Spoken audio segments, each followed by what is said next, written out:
Radha-Parisisvara Mandir, A.C. Bhakti Swami, Prabhupada, Ki, Santandra, Acharya, Prabhupada, Ki, Dharma Shripad, Paramahamsa, Parvada, Acharya, Srimad, Srimad, so Bhakti Siddhanta Saraswati Goswami Immerse, Prabhupada Ki, Ananta Koti Vaishnava Ki, Namacharya Sahara Thakur Ki, Krishna Shri Krishna Chaitanya Prabhu Nityananda, Shri Radha Shri Sadi Gaur Bhakti Shri Radha-Krishna Gopal Gopinath, Shamakanda Radha-Kunda, Giri Govardhana Ki, Navadam Ki, Navadip Mayapur, Jagannath Puedam Ki, Gangamai Ki, Yamunamai Ki, Tulasi Devi Ki, Bhakti Devi Ki, Samaveda Bhaktivinoda Ki, Gaura Premananda. All glorious to the assembled devotees. All glorious to the assembled devotees. Hare Krishna. All glorious to the assembled devotees. Hare Krishna. All glorious to Shishi, Guru, and Gauranga.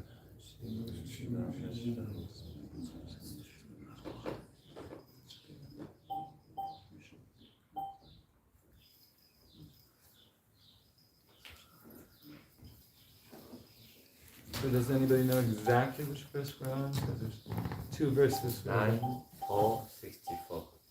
9:4:64. Om Namo. Om Namo Bhagavate Vasudevaya. Om Namo Bhagavate Vasudevaya. Om Namo Bhagavate Vasudevaya. Om Namo Bhagavate Vasudevaya. Om Namo Bhagavate Vasudevaya. Om Namo Bhagavate Vasudevaya. So we're reading from the 9th canto, which is entitled, does anybody remember? 9th? It's called Liberation. Yeah. Chapter 4, Ambarish Maharaj offended by Durvasa Muni. Text number 64. So, go through the words. Na, aham, atmanam, ashase,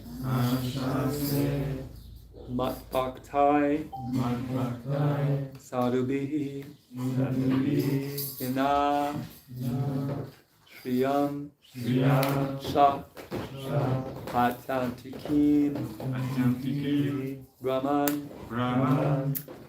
yesham, katihi, aham, kala, Naham atmanam ashase. Madbhaktai sadhubi vina. Shriyam chatyanti kim brahman. Esham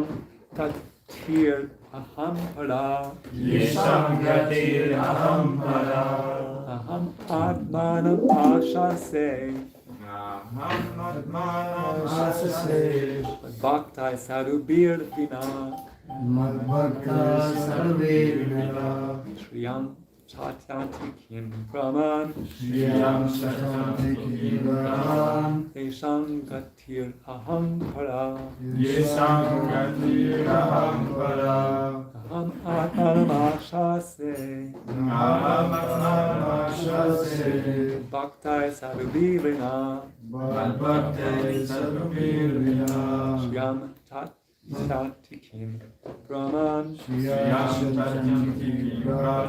Esham gatir aham para. Shante.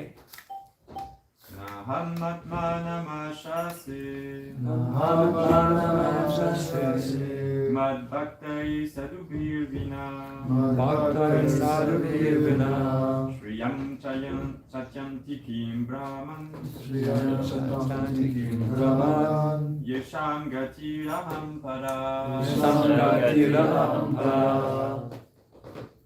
Nahamatmanamashase Nahamatmanamashase Hate sadhubhirvina Hate sadhubhirvina Chatantikim Brahman Sriyam Chatantikim Brahman Samgatirham Para Yesham gatiraham para. Nahamatmanamashase Nahamatmanamashase Madbhakte sadhubhirvina Bhakti Sadhubhirvina Shriyam Chatanikam Shriyam Shatyantikam Kim Brahman Sriyam Chatantikim Brahman Yesham Gati Haham Para Samgatiraham para.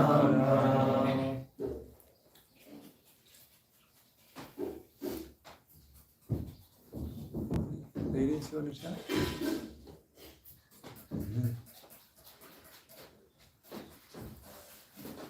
Naham atma namashase Nahamatmanamashase Madbhakte sadhubhirvina Bhakti Sadhubhirvina Shriyam Chaityantikim Brahman Sriyam Chatantikim Brahman Yesham gatiraham para Yesham gatiraham para. Na not Not aham aham I I Atmanam Atmanam transcendental bliss transcendental bliss Ashase Ashase desire desire Manbhaktai Madhvaktai with my devotees my devotees Sadhubihi Sadhubi with the saintly persons Vina Vina without them without them Shriyam Sriyam all my six opulences all my six opulences Sha Sham also also Atyantikim Adyantikim the supreme Supreme Brahman Brahman O Brahmana O Brahmana Yesham Yesham of whom of whom Katihi Katihi destination destination Aham Aham I am I am Ra Ra the ultimate the ultimate Shri Radha-Parisisvara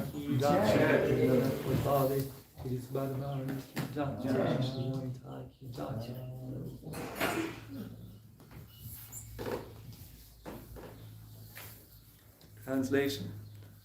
O best of the Brahmanas, without saintly persons for whom I am the only destination, I do not desire to enjoy my transcendental bliss and my supreme opulences.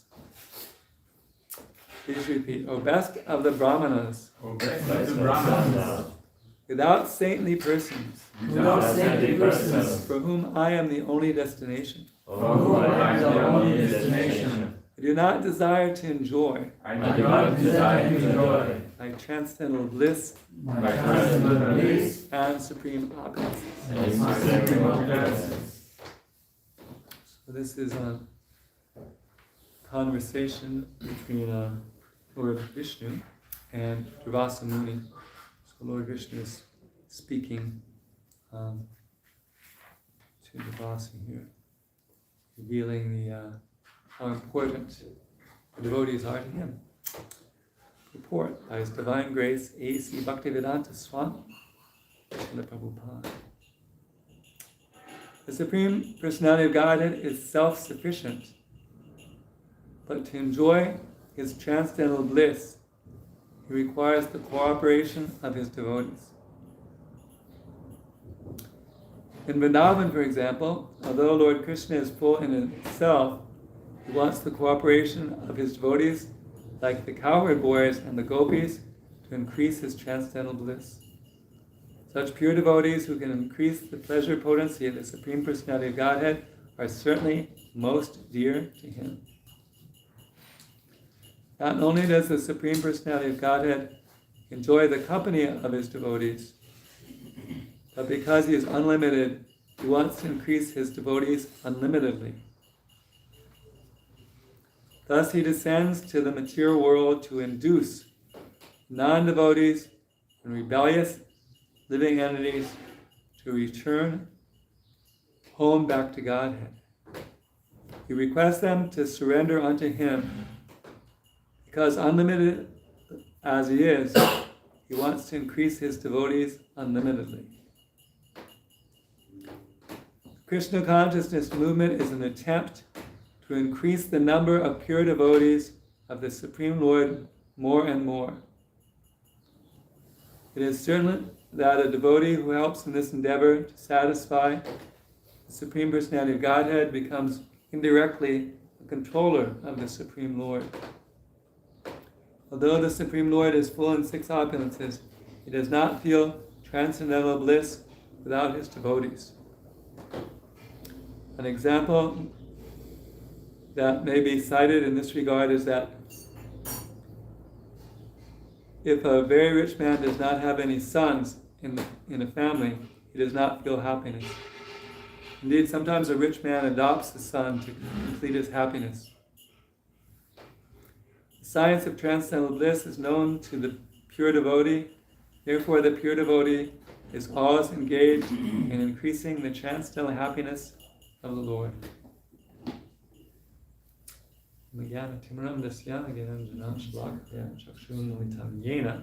Tasmai Shri Gurave Namaha.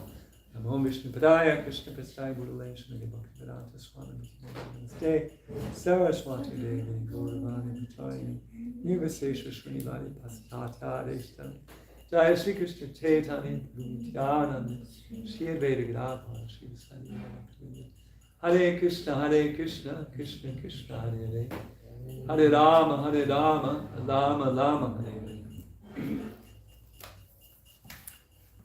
So we're in a series of very important verses where Lord Vishnu is revealing how valuable the devotees are, how dear they are to him, because Durvasa Muni didn't realize that, and therefore he made a big offense by offending Ambarish Maharaj. Have you all been here for the whole story so far, or do you need it refreshed? Anybody just coming in? Do you know the story of Durvasa Muni? Oh yeah, I just briefly describe it. Yeah. So Durvasa was a very powerful yoga personality. It's actually said a partial manifestation of Lord Shiva. He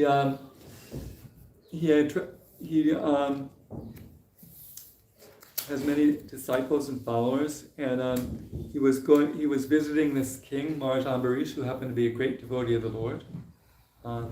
Actually, the devotional service of Ambarish Maharaj is praised very nicely.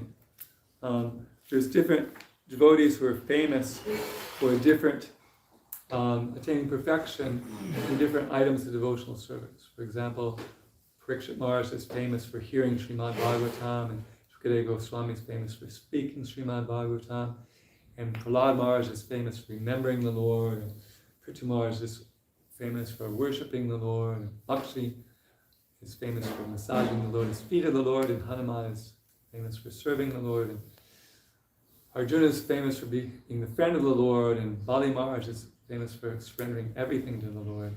But Ambarish Maharaj is famous for doing all kinds of things for the pleasure of the Lord. And there's 3 verses that are quoted in regard to his devotional service.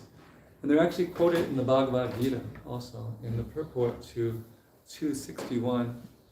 Prabhupada puts these verses.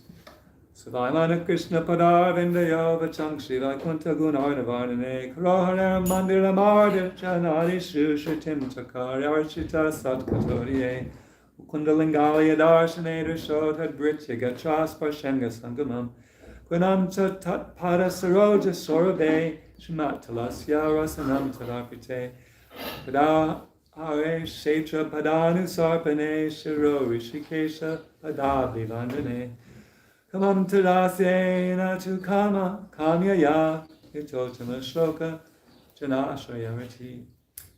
Maharaj Ambarish always engaged his mind in meditating on the lotus feet of Krishna, his words in describing the glories of the Lord, his hands in cleansing the Lord's temple, and his ears in hearing the words spoken by Krishna or about Krishna.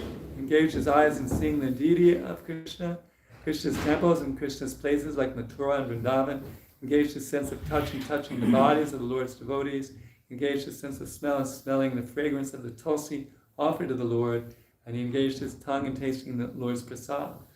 He engaged his legs in walking to the holy places and temples of the Lord, his head in bowing down before the Lord, and all his desires in serving the Lord 24 hours a day.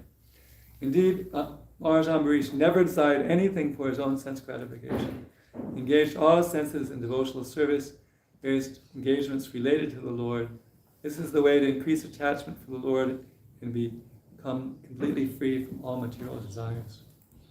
So we see Maharaj Ambarish was the ultimate, perfect, pure devotee of the Lord, and he is receiving Durvasa Muni as a guest, and he had been fasting for a long time, and it was time to break his fast, but you're supposed to feed the guest before you eat yourself.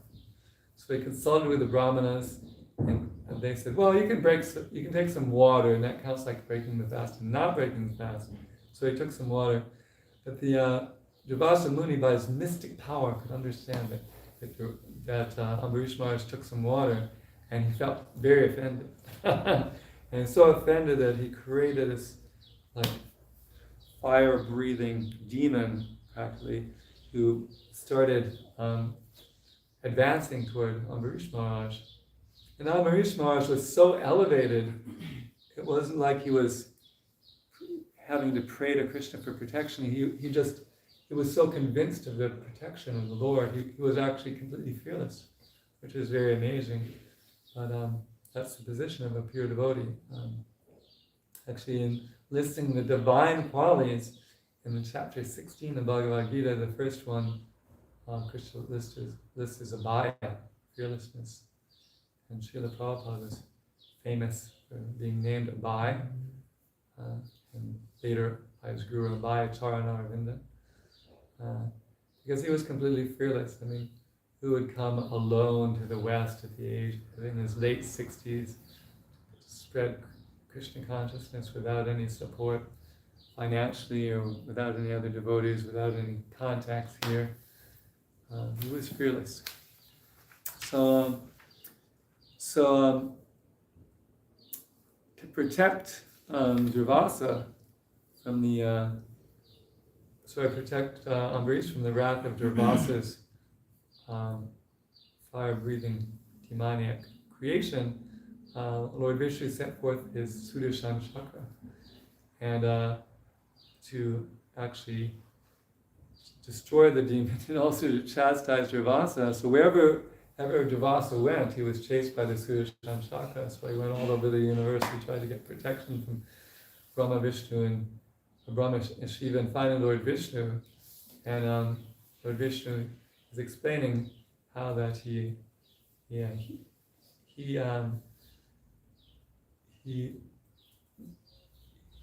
can't really protect him, only because Ambarish Maharaj is so dear to him that he has to go to Ambarish Maharaj for protection, and then if he does that, then he'll be relieved from the burning heat in the Sudarshan, which is chasing him. So here he's glorifying, Lord Vishnu is glorifying his pure devotees.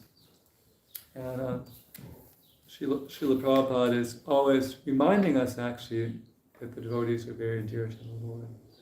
And in fact, when we recite the 10 offenses against the chanting of the holy name, one is to blaspheme the devotees who dedicated lives to propagating the holy name. But actually, if you read the Sanskrit, the verse, it says basically, it's sadhu ninda. So it's interesting, there's different devotees involved in academia, and there's one named Krishna Abhishek who has a PhD in religion or some related field. He did actually his thesis on Bhakti Yoga Thakur. He was saying actually you can translate sadhu ninda in a very broad way. Ninda is to say bad things about, and sadhus are actually good people. So even to say bad things about good people is an aparad against the holy name. And it's said actually in the Chaitanya Bhagavat that you can easily attain Krishna prema by chanting the holy name and not blaspheming anyone. It doesn't say just devotees. It says anyone. And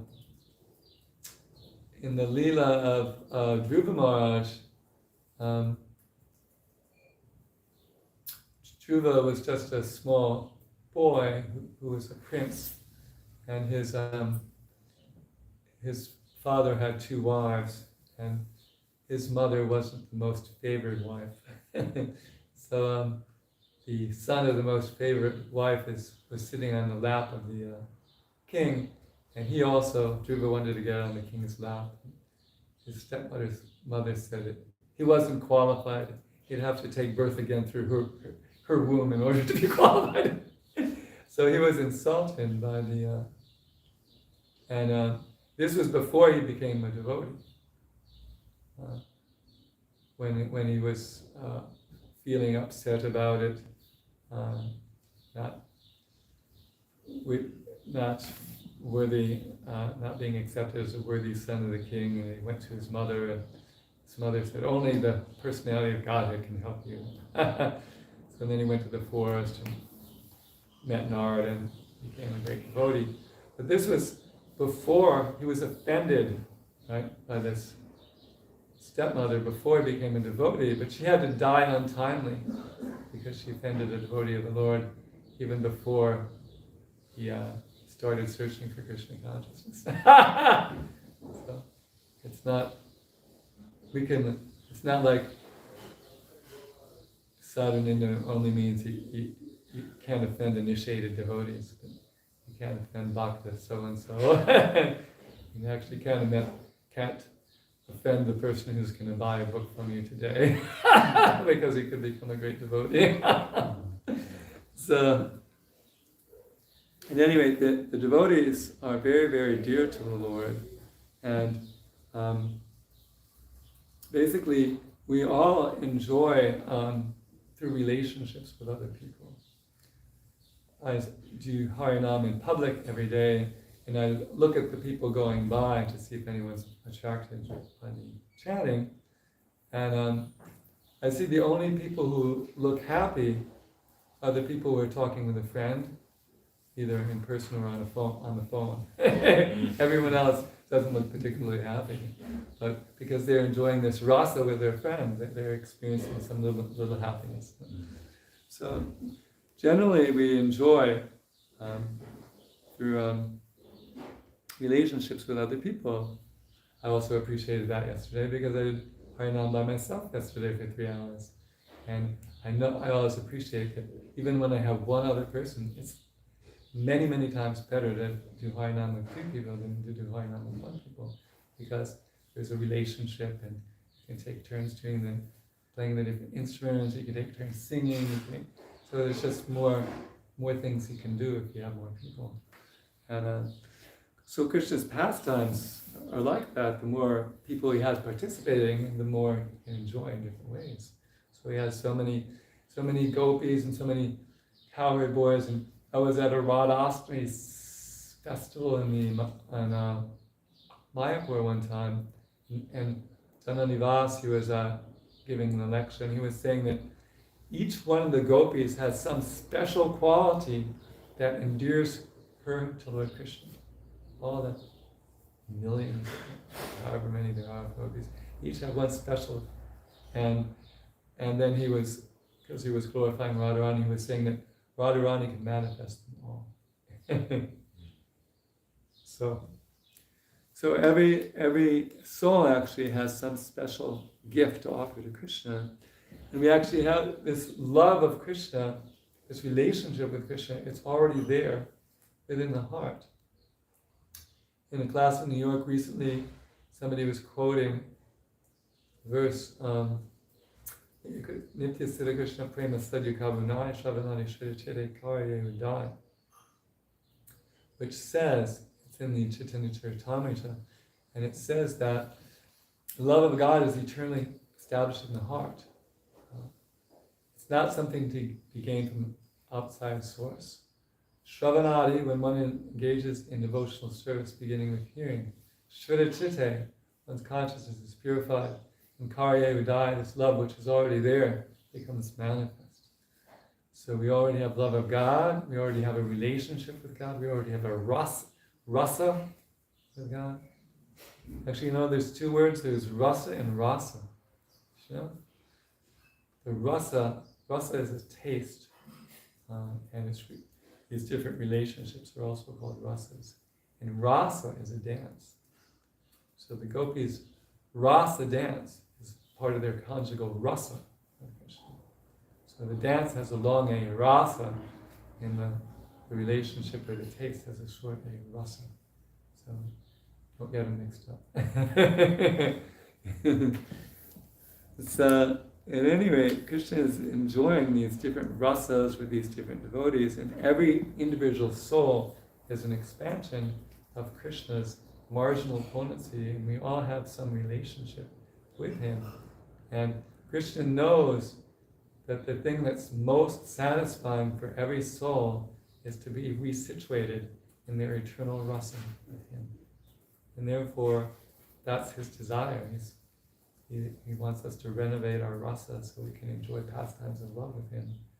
And we're trying to get some money and get a job, find a girlfriend or boyfriend, get a house or apartment, and live happily in this material world and suffer repetition of birth and death. And he thinks we're wasting our time doing this when we could be enjoying a nectarian rasa of 5 flavors with him in the spiritual world.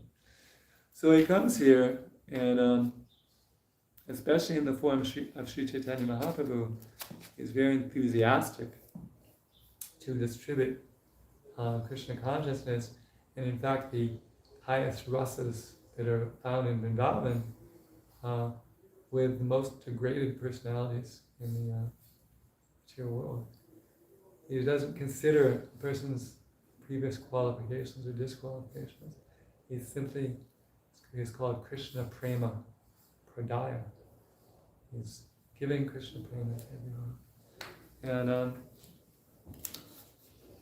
And the example, of course, is Jagai and Madai. They were definitely not fit for a career in transcendental life. Although they were born in Brahmana families, they were the most degraded type of debauchees, engaging in intoxication and illicit sex and gambling and all kinds of things. And they had no regard for the rights or property of anyone. Even they tried to throw a broken piece of pot at Nityananda. But still, when they surrendered to Lord Chaitanya, he said, don't even consider what they were doing before. It doesn't matter at all. They're my associates, and you should treat them as my associates. But because they were humble Vaishnavas, they felt very bad about what they had done. Felt they couldn't make up for it. Madai built a ghat, a bathing place, and offered obeisances to everyone who came there, thinking that he probably offended them in his previous life as a debauchee.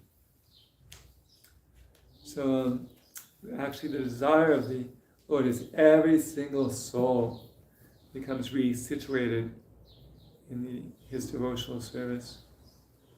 And as Lord Chaitanya, he predicted this chanting will be spread in every town and village. Nagaradi Gram. Nagar is a town, and Gram is a village. Every place his name will be preached, actually. I believe the verse has the Bengali word pracharan in every town and village my holy name will be preached. So although Lord Chaitanya said this 500 years ago, not a lot of action was being made in this direction until Bhaktivinoda Thakur came across the teachings of Lord Chaitanya and took them very seriously, and decided that if Lord Chaitanya wanted his name spread all over the world, it would definitely happen, and the best thing that you could do is try to make it happen sooner rather than later.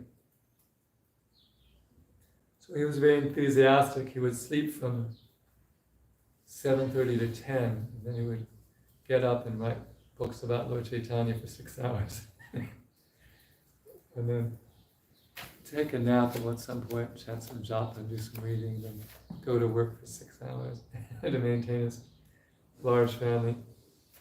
But he wrote many, many books about the teachings of Lord Chaitanya, and he felt bad that he couldn't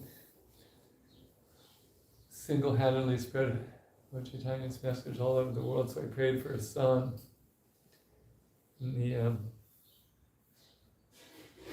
Bhakti Saraswati Thakur appeared, and he had the umbilical cord wrapped around his neck like a Brahman's thread, and his house was on the route of the Rath Yatra, and the Rath cart stopped for 3 days in front of his house until Bhakti Siddhanta was carried out by his mom, and he touched the feet of Jagannath, and the garland fell on him. People decided that he was the person that Bhaktivinoda Thakur prayed for. And Bhakti Siddhanta, he wanted that his disciples help him spread this movement all over the world. And he told many of them to do that. Some of them came to London, but they were unsuccessful. He told Srila Prabhupada, actually, the very day that he met him, "You're an educated young man, spread these teachings of Lord Chaitanya to the English-speaking world." So there was a Leela, actually.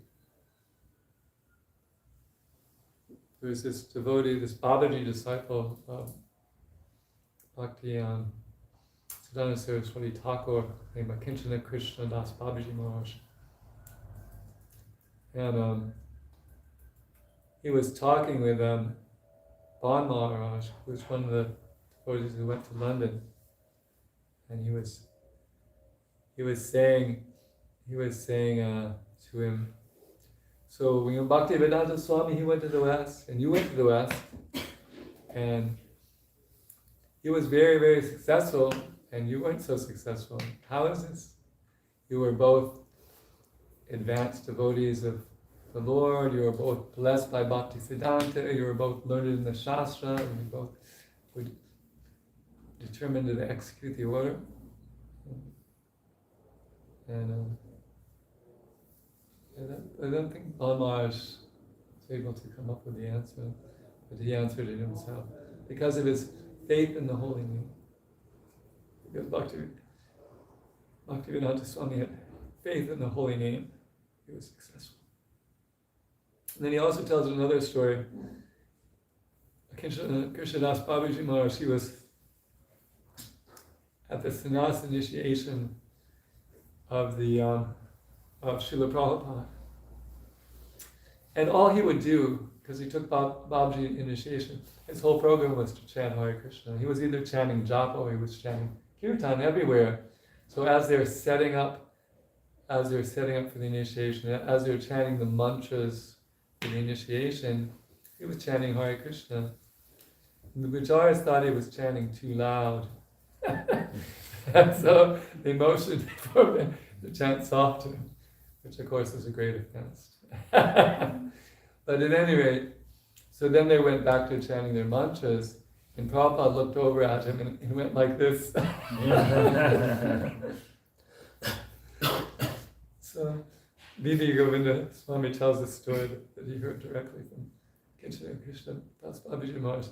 So Babaji Maharaj said, when I saw him go like this, I knew he would be successful in his mission. So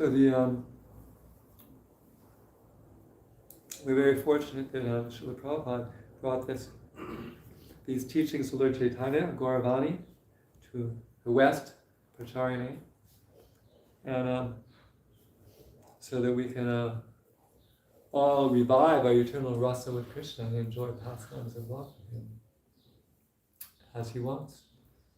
And that's actually one of the big things that we're offering. There's a nice verse in the Bhagavad Gita, which I like to read verbatim because I only paraphrase it. It's 6:21, and it goes, Ayaspashesha shaktatma vindat yatmani yatsukam sabhama yoga yuktatma sukam akshayam ashnute. And the translation of that is,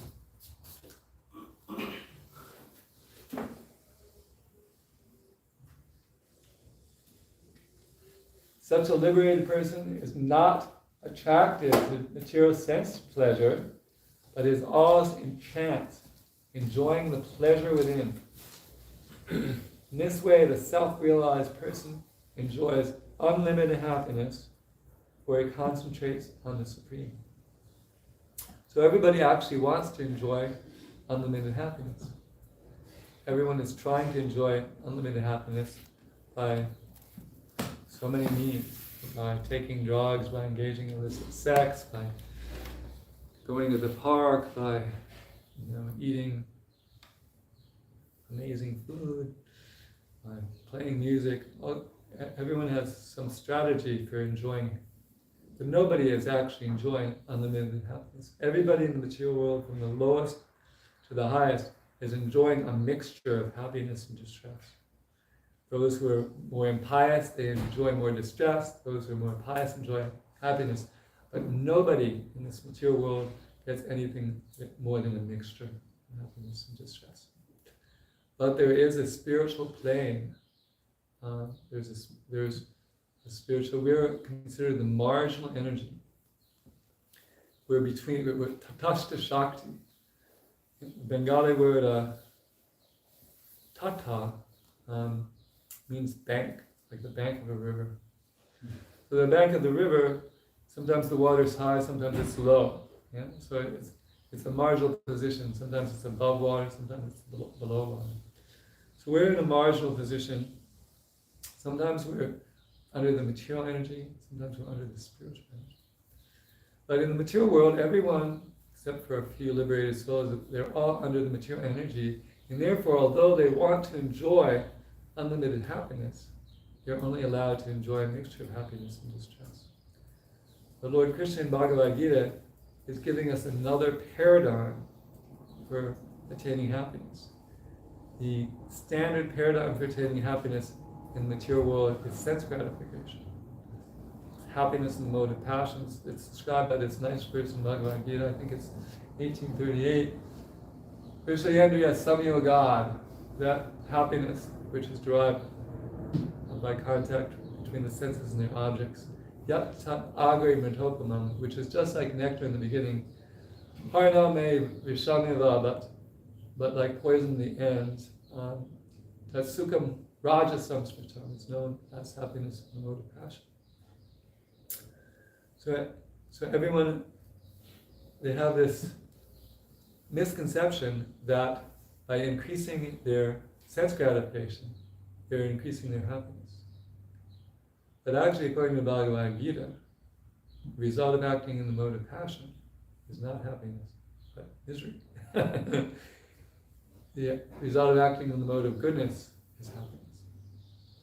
So because they don't read Bhagavad Gita, they build a whole civilization that's driven by the misconception that by increasing our sense gratification, we're increasing our happiness.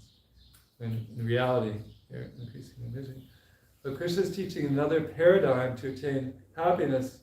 In this verse, he's saying, by concentrating on the Supreme, we can attain unlimited happiness. Because the Supreme Krishna is unlimitedly happy. And we can attain happiness simply by looking at the beauty of Radha-Parisisvara, by chanting their names, by washing their pots, by waking them up, by cooking for them, by cleaning their temples, by distributing their transcendental literature. There's many, many ways we can enjoy transcendental bliss. We can, like Maharaj Ambarish, we can spend the whole day doing different devotional activities to give us different flavors of transcendental bliss. If we get tired of devotional activity, we can do another devotional activity. The Prabhupada recommends both in the Nectar of Instruction and in the Nectar of Devotion and in the Chaitanya Charitamrita, that we become attached to one of the 9 items of devotional service so deeply that it delivers us from our material attachments. My most absorbing devotional service, which I experienced yesterday on the train, is editing Harinam videos. I completely lose track of, how long it's going to take to get it, what station I'm at. Just the time goes by. It's like I get on the train and then I get off the train and all I was doing was hearing Harinams, It's completely absorbing.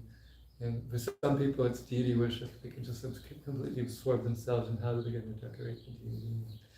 Some people, they do art, they're drawing or painting.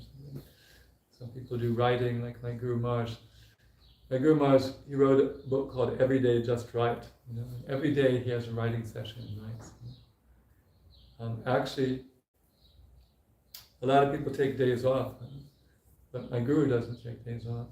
Prabhupada didn't take days off. Lord Chaitanya didn't take days off. So I can't actually justify taking a day off because my authorities are fully engaged. So, at any rate,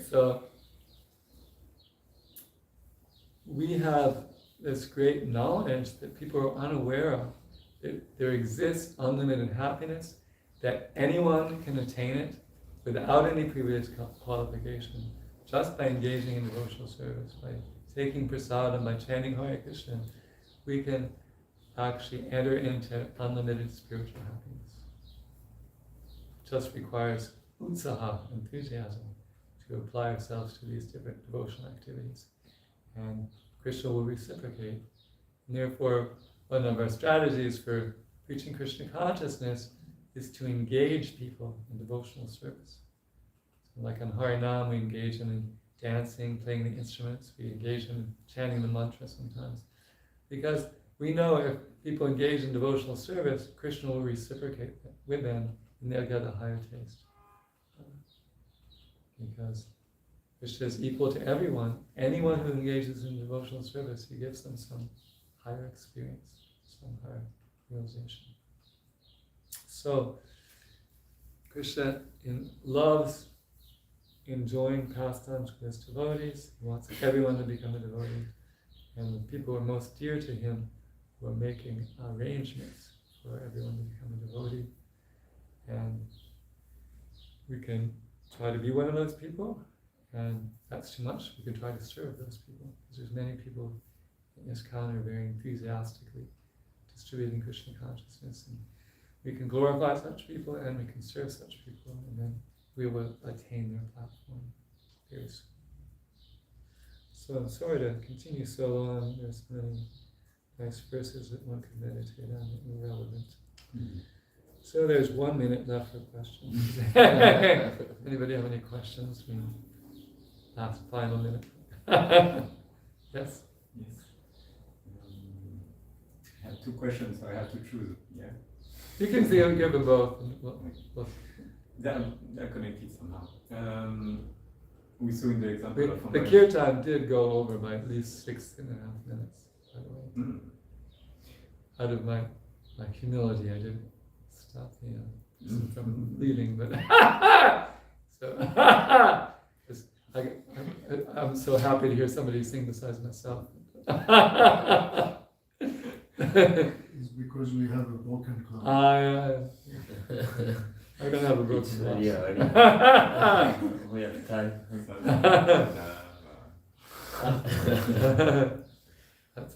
That's a partial excuse.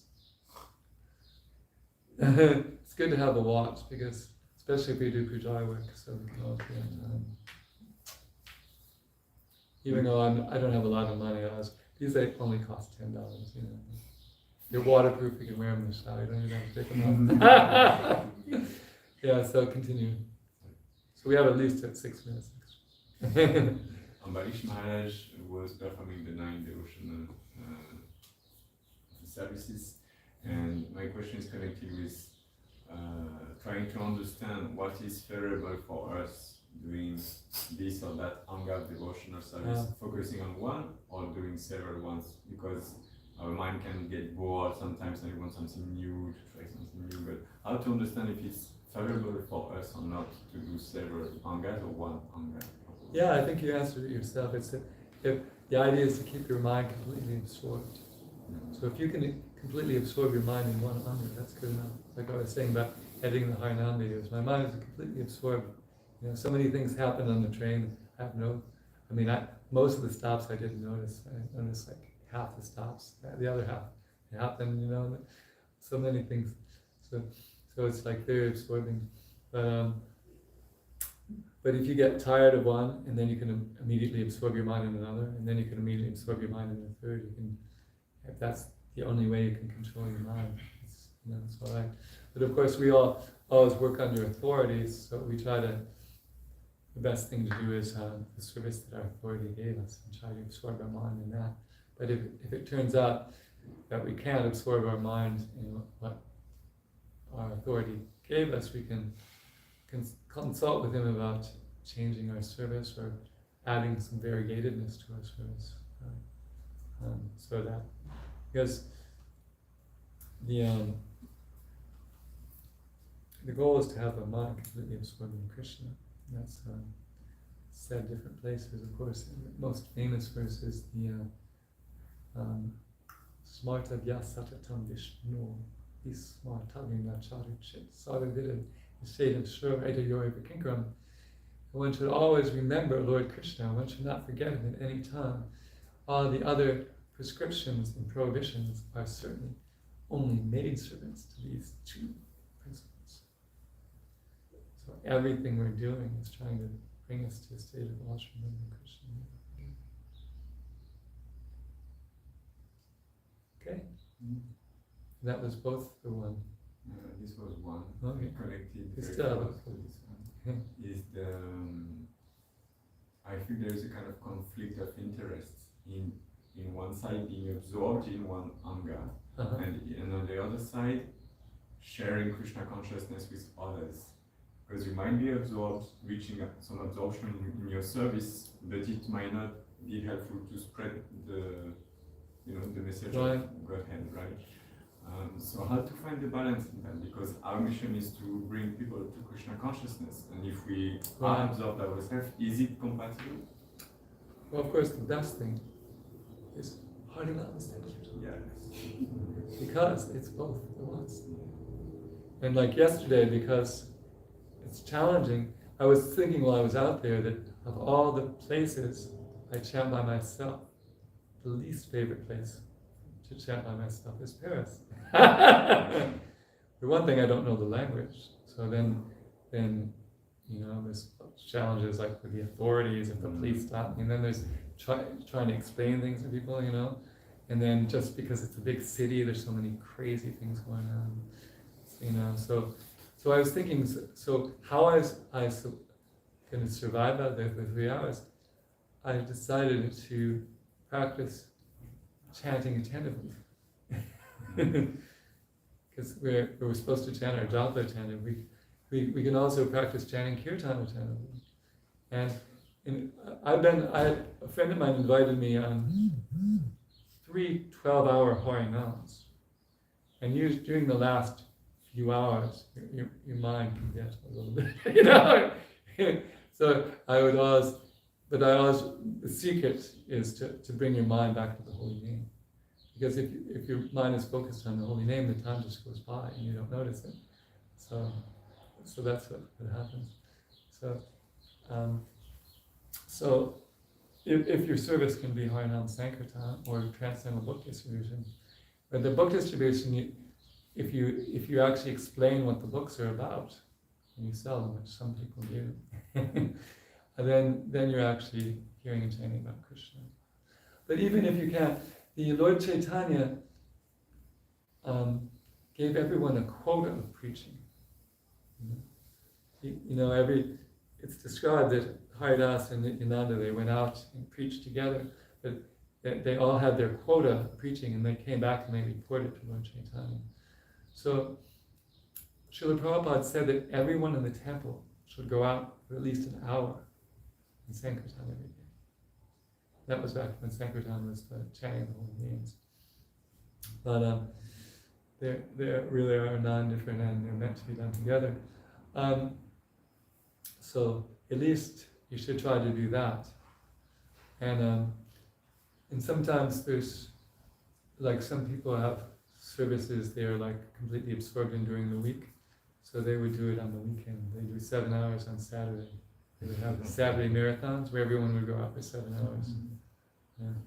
Apparently, Hare Krishna was a cook in Brooklyn. But then on the weekend he would go out and distribute prasadam on the subways for 7 hours. Yeah. So I try to come up with a point of at minimum 7 hours of books or Harinam or prasadam distribution every week, as in addition to whatever else you do. Try to get everyone in the temple, because you're the temple leader. Try to keep track of everyone's schedule, so they have 7 hours of preaching a week. And then we can be following that instruction. Srila Prabhupada, imagine if in every temple everyone went out for an hour every day. How much, since Prabhupada, left, how much more expanded our Krishna consciousness movement would be. For another thing, we would be a lot more Krishna conscious, because we would have chanted Hare Krishna for an hour. We would talk a lot less pajama. There's so many ISKCON controversies we may not have gotten involved in if we were busy chanting Hare Krishna. Our mind would have been positively engaged. So I think that's something you can start with.